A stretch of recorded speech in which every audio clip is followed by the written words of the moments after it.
Je suis le bon berger qui donne sa vie pour ses brebis.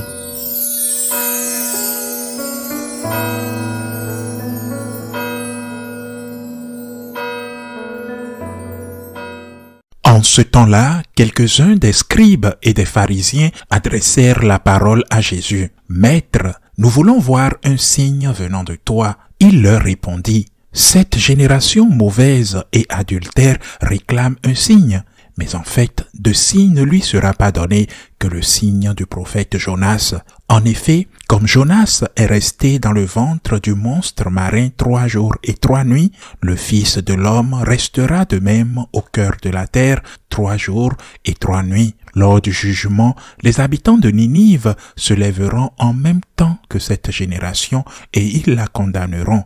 En effet, ils se sont convertis en réponse à la proclamation faite par Jonas, et il y a ici bien plus que Jonas. Lors du jugement, la reine de Saba se dressera en même temps que cette génération et elle la condamnera. En effet, elle est venue des extrémités de la terre pour écouter la sagesse de Salomon, et il y a ici bien plus que Salomon. Acclamons la parole de Dieu. Ce passage de l'évangile de Saint Matthieu exprime la douleur du cœur de Jésus face à l'ingratitude humaine, à notre ingratitude. Cela me rappelle cette scène de la vie de Saint François d'Assise, lorsqu'il eut une vision dans la chapelle de la Portiuncule et en sortit bouleversé et en pleurant.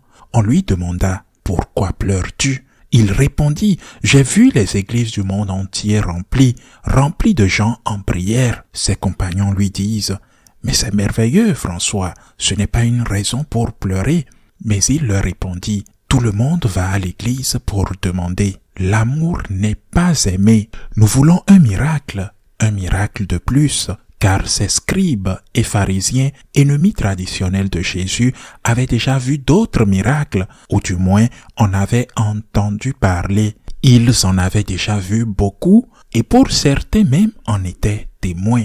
Jésus en avait déjà accompli beaucoup de miracles, mais ils en demandèrent encore un. Et s'il avait accompli un miracle prodigieux à cet instant, quel qu'il fût, ils n'auraient pas été satisfaits non plus. Ils auraient cherché des excuses. Ils ont même dit au Christ que s'il accomplissait des miracles, c'était parce qu'il était lié à Bézéboul, le diable. Le problème ne vient pas des miracles, chers frères et sœurs. Le problème, c'est notre profond égoïsme, notre immense orgueil. La blessure du péché originel a amputé, non pas complètement, mais profondément, la capacité de l'homme à être gratifiant, la capacité de l'homme à exprimer sa gratitude, la capacité de l'homme à la gratitude. Nous pensons que tout est un droit, alors qu'en réalité, tout est don. Parce que nous pensons que tout est un droit, nous n'apprécions pas ce que nous avons. De plus, cela nous paraît peu, car nous en voulons toujours plus, quoi que nous ayons l'argent, la santé ou toutes sortes de satisfactions, nous en voulons toujours plus. Considérer la vie comme un droit n'est que de l'orgueil, cet orgueil qui vient du péché originel et anéantit la capacité d'émerveillement, d'admiration et de gratitude de l'homme. Et lorsqu'il ne vous donne rien, même s'il vous en donne Dieu ou les gens qui vous entourent, immédiatement cette personne ou Dieu lui-même ne vous sert plus à rien. Autrement dit, vous n'avez plus rien à gagner. Ils vous ont déjà donné tout ce qu'ils avaient. Vous les jetez. Ils ne sont plus vos serviteurs. Ils ne vous sont plus utiles. Alors vous les tuez. Et je ne dis pas que vous les tuez physiquement. Vous les tuez en vous éloignant d'eux. Nous voulons voir un miracle de ta part, disaient les pharisiens et les scribes. Et demain, nous voulons voir un miracle encore. Et après-demain, nous voulons en voir un autre. Et si ce jour-là, tu n'en donnes pas un, ce jour-là, ils diront autre chose. Ils diront des choses horribles sur toi. Ils perdront la foi en toi. C'est horrible. Vraiment, efforçons-nous à entrer dans le cœur de Jésus et à ressentir cette douleur qu'il a reçue, la douleur de l'amour, comme disait Saint François, la douleur de l'amour, de ne pas être aimé, d'être manipulé, d'être utilisé, puis oublié. Et c'est pourquoi Jésus leur répond et leur dit que c'était une génération perverse et méchante. La perversion est le cumul du mal. Ce n'est pas seulement une génération mauvaise, mais une génération perverse et pervertie, car elle est ingrate, lassante, épuisante et éloigne d'elle le bien. Quand on est en présence d'une personne égoïste, on finit par s'enlacer et partir, car cette personne ingrate et arrogante ne fait que se servir de vous. Mais on peut faire la même chose, peut-être sans nous en rendre compte avec Dieu et avec les autres. C'est pourquoi il est si important de faire un examen de conscience. Il faut demander, certes, mais il faut d'abord rendre grâce. Et chaque fois que nous demandons, disons au Seigneur du fond du cœur, « Seigneur, tu n'as rien à me donner, car je t'aime. Tu n'as rien à me donner, car tu m'as déjà tout donné, parce que tu as versé ton sang pour moi. Je t'aime, Seigneur, tu m'as déjà tout donné. Je ne te demande rien de plus. J'en ai pas besoin. Même si tu ne me donnes pas, c'est pas grave, je ne m'éloignerai pas de toi pour ça. Je ne me fâcherai pas contre toi, même si tu ne m'as jamais rien donné de plus que tout ce que je t'ai demandé dans ma vie.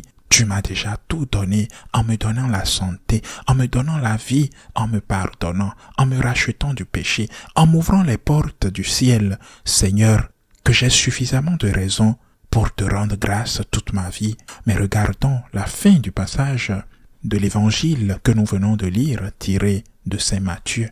Après avoir réprimandé, disant « Cette génération est perverse », Jésus leur donne deux exemples, celui de Ninive et celui de la reine de Saba. Il conclut en disant « Lors du jugement, les habitants de Ninive se lèveront en même temps que cette génération et ils la condamneront. En effet, ils se sont convertis en réponse à la proclamation faite par Jonas. Et il y a ici bien plus que Jonas. Lors du jugement, la reine de Saba se dressera en même temps que cette génération et la condamnera. En effet, elle est venue des extrémités de la terre pour écouter la sagesse de Salomon. Et il y a ici bien plus que Salomon. C'est-à-dire, cette génération recevra la résurrection du Christ comme preuve. Ces 3 jours, en utilisant Jonas comme symbole, ces 3 jours que le Seigneur a passé dans le tombeau, que Jonas a passé dans le ventre de la baleine. Pourquoi le Seigneur donne-t-il cet exemple? Je connais des personnes très malades qui souffrent énormément physiquement de maladies psychologiques. Je connais des personnes qui souffrent énormément à cause des circonstances familiales. Je crois que nous avons tous plus ou moins des blessures. La vie nous les inflige, ou nous nous les infligeons nous-mêmes, ou elle nous les inflige. Mais le grand miracle, la grande espérance, c'est ce que le Christ promet et accomplit. La résurrection du Christ est le grand miracle et la grande espérance, car au final, auriez-vous vécu 90 ans sans maladie? Ou auriez-vous passé votre vie dans la douleur et les difficultés? Au final, nous rencontrerons tous cette sœur que Saint François appelle sœur mort. Nous tous nous rencontrerons la sœur mort, la mort. Le plus grand don est la vie éternelle. Le plus grand miracle est la résurrection du Christ. C'est la preuve ultime de l'amour de Dieu. Chaque jour je prie pour les nombreuses personnes qui me sollicitent. Je le fais quotidiennement. Je le fais le matin, le soir, je prie pour les malades dont beaucoup m'écrivent. Je prie pour ceux qui me demandent des prières. Je prie afin que le Seigneur les guérisse. Mais le grand miracle n'est pas la guérison du cancer. Ce serait aussi un miracle. Mais le grand miracle, c'est qu'il y a vie éternelle, que le Christ est ressuscité. Car au final, après le cancer, il y a autre chose. Et au final, après ce problème, un autre problème surviendra dans la vie. Et si vous êtes incapable de rendre grâce pour ce grand miracle qu'est la certitude de la vie éternelle, si vous êtes incapable de rendre grâce pour la mort et la résurrection du Christ, vous ne rendrez pas grâce pour la guérison de votre cancer non plus. Car lorsqu'un autre problème surviendra, vous répéterez ce que disaient ces scribes et ces pharisiens.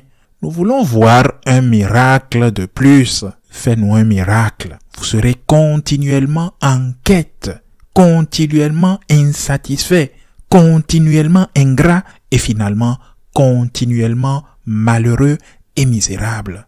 Remercions Dieu pour ce grand miracle. Demandons-lui de nous donner la grâce de l'humilité et ne faisons pas du chantage au Seigneur. Ne faisons pas chanter le Seigneur car nous n'en avons pas le droit et il ne le mérite pas non plus. Ainsi soit-il.